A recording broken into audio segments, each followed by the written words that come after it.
Bonjour à toutes, bonjour à tous, je vous retrouve pour une nouvelle vidéo et cette fois-ci je vous propose une multi-cuisson assez rigolote en version sucré-salé. Je vais vous proposer un sauté de veau à l'hawaïenne sur la même base de la recette Cookie Dough, sauté de porc à l'hawaïenne. Qu'est-ce qui change? J'ai changé la viande, mais pas seulement. Il y a une étape dans la recette où on nous demande de faire rissoler notre viande à la poêle et ça, vous le savez, pour moi c'est hors de question. Donc je vais utiliser le mode haute température de mon Thermomix pour faire rissoler mon sauté de veau et je vais donc le maintenir au chaud dans mon fabuleux thermoserveur. Qu'est-ce qu'elle a de particulier cette recette en multi-cuisson? On va en fait faire revenir le sauté de veau à l'hawaïenne, donc avec du sirop d'érable dans notre bol inox, et dans notre Varoma, on va utiliser notre superbe moule à Savarin dans lequel je vais cuire mon riz. Voici en fait une variante et je la trouve vraiment très sympa. Donc vous pouvez le voir, on a des plats vraiment très colorés aujourd'hui puisqu'on a du poivron, du poireau, de l'oignon, de l'ananas, du sirop d'ananas, un peu de ketchup, du sirop d'érable, enfin voilà de quoi ravir les amateurs de sucré salé. Je vous propose qu'on démarre la recette tout de suite pour commencer par le rissolage de la viande avec le mode haute température du TM6. Voilà, donc comme vous le savez, pour utiliser la fonction haute température du TM6, on est obligé de suivre une recette en guidage. Donc c'est pourquoi moi j'ai utilisé tout simplement faire dorer 250 g de cubes de porc. Bon, porc ou veau, vous allez me dire, ça va pas changer grand chose. Donc moi, comme j'ai 500 g de viande, je vais tout simplement reproduire 2 fois l'étape au lieu de salir ma poêle. Et j'utiliserai donc par la suite mon bol pour la suite de la recette, comme sur Cookie Dough. Allez, c'est parti. On commence par rajouter les 20 g d'huile. Voilà, donc une fois que j'ai mis donc mes 20 g d'huile, la recette me demande de faire chauffer cette huile. Il préconise aussi une gousse d'ail. Donc moi, je ne la mets pas tout simplement puisque là, je vais faire juste la partie du rissolage de la viande. Dans ma recette, il n'y a pas d'ail. Il y aura du poivron et de l'oignon, donc je trouve que c'est suffisant. Donc avant d'utiliser la fonction haute température, dans la base de la recette, vous mettez donc votre matière grasse, donc huile d'olive, huile de tournesol, celle que vous utilisez, ail ou oignon si vous le souhaitez. Vous faites chauffer d'abord le tout, donc là c'est 2 minutes 30 en température Varoma, en vitesse mijotage. Donc là je fais juste chauffer.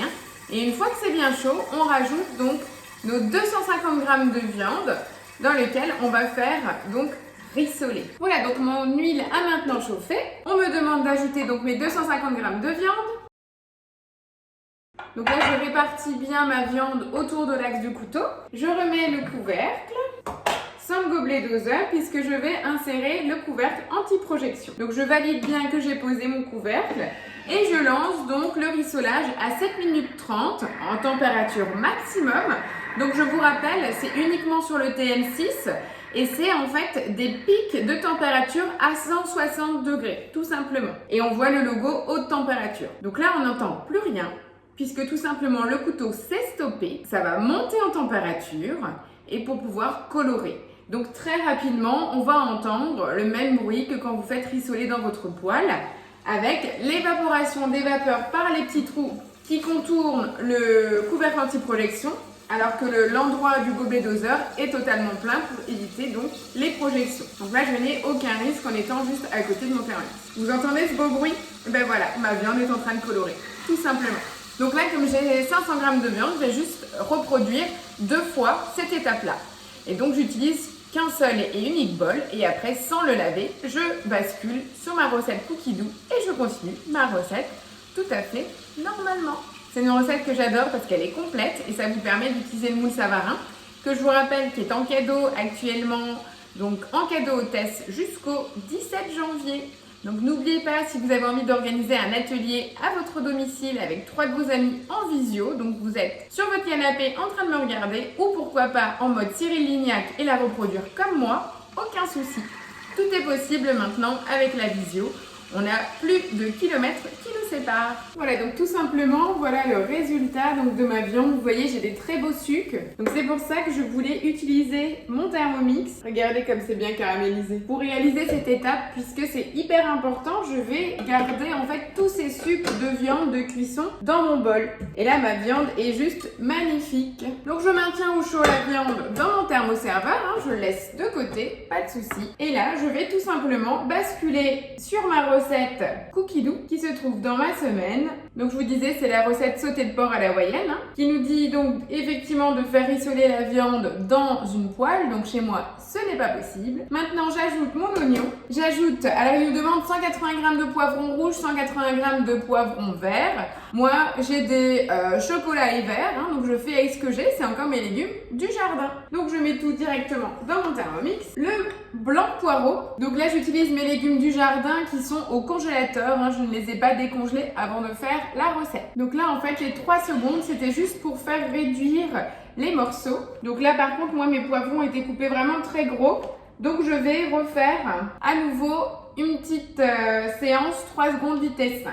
Donc voilà, après avoir haché l'oignon et le poivron, on nous demande de rajouter les morceaux de viande. C'est un tout en un et ça c'est top. 300 g d'eau, 100 g de jus d'ananas, 40 g de ketchup, 20 g de sirop d'érable, le bouillon de volaille, hein, donc je vous rappelle, je prends toujours ma pâte faite maison, donc je suis assez généreuse, une pincée de piment d'Espelette, du sel. On nous demande encore du poivre et du tabasco, donc moi j'ai déjà mis du piment, donc je vais y aller doucement pour que ça puisse plaire à l'ensemble de la famille, y compris à Justin. Donc on nous demande de mettre le couvercle sans le gobelet doseur, d'y installer notre varoma. Et là, on va mettre le fameux moule Savarin dans notre varoma et on va peser notre riz directement dans le moule Savarin. Et on va mettre 250 g de riz, tout simplement. On va rajouter dans le même moule 400 g d'eau, hein, donc on est bien d'accord, le riz est dans l'eau, dans le moule. Et là, on va mettre dessus 250 g d'ananas. Donc c'est préconisé du frais, bien entendu. Bon là, c'est la saison, j'avoue, mais j'en avais pas de frais. J'ai pris un ananas en boîte, c'est pas gênant non plus. Hein. Là, ça nous fait un super mélange sucré-salé. Voilà. Et là, tout simplement, je pars pour une demi-heure de cuisson. N'oubliez pas de mettre le couvercle de votre varoma. On part pour 30 minutes de cuisson en température varoma, vitesse mijotage. À la fin de cette étape, notre plat sera prêt. On peut encore rajouter en fin de cuisson 30 g de fécule de pommes de terre ou de maïs, hein, la maïzena, ce que vous avez, avec un tout petit peu d'eau dans votre sauce et le faire chauffer encore 2 minutes pour épaissir. Mais sinon, là, notre plat est terminé. Je voulais vous le montrer parce que c'est très sympa de pouvoir faire mijoter une viande dans une sauce, donc là en l'occurrence sucré-salé, hein, il y a le ketchup, sirop d'érable, votre viande et utilisez votre varoma pour cuire votre riz à l'ananas dans le moule Savarin, une nouvelle façon de l'utiliser. Voilà, je vous retrouve à la fin de cuisson pour une belle présentation d'assiette. Et voilà, je vous retrouve donc après une demi-heure de cuisson. On a donc notre riz à l'ananas qui a parfaitement cuit dans notre moule Savarin et ma viande ici en sauce avec donc le mélange poivron. Donc c'est hyper coloré, ça sent très très bon. Voilà, j'espère vous avoir donné envie avec cette nouvelle recette en vidéo, tout simplement pour vous montrer comment optimiser vos étages et ne pas avoir besoin d'utiliser votre plaque de cuisson. Ça c'est super important. C'est tellement bien de laisser gérer le Thermomix et de n'avoir que le bol à laver. Voilà, écoutez, je vous dis à la semaine prochaine. N'oubliez pas de mettre un petit pouce à la vidéo, de partager autour de vous et surtout, si c'est pas encore fait, abonnez-vous. En tout cas, je vous donne rendez-vous la semaine prochaine. Allez, ciao ciao!